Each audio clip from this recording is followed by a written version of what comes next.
we've become an urban planet. For the first time in human history, over half the world lives in cities.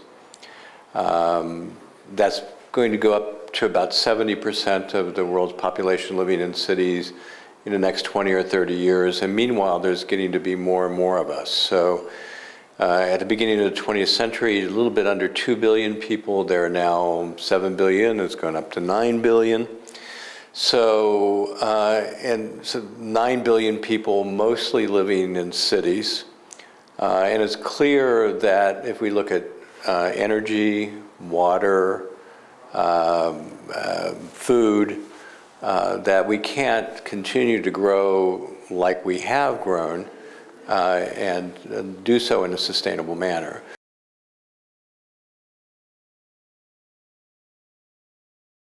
It's interesting looking at China and Italy, two of the oldest cultures in the world, or if we look at the United States or Canada or Australia, relatively younger nations and cultures.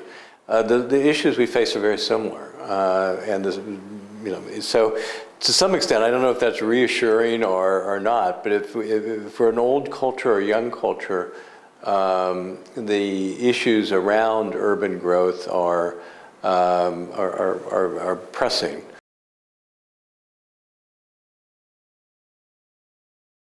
A striking part of being in Australia for only a week is the immense natural beauty of the place. And Sydney, in particular, is situated in a very beautiful location.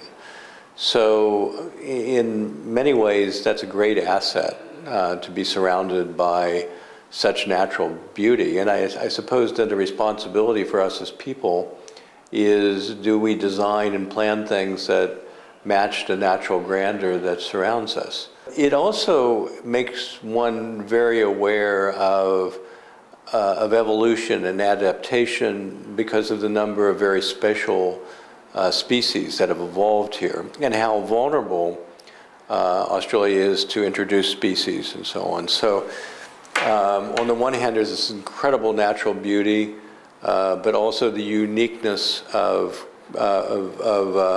creatures that have evolved here because of the special circumstances, and the responsibility I think Australians have to keep those species alive and thriving into the future.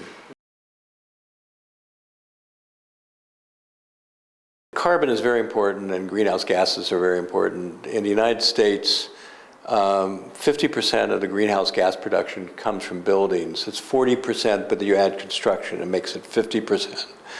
Another 25%, the greenhouse gas production comes from transportation systems. So 75% of the greenhouse gases is from the built environment, right off the. So how we address that, if we're concerned about global climate change, how we design and build cities is absolutely essential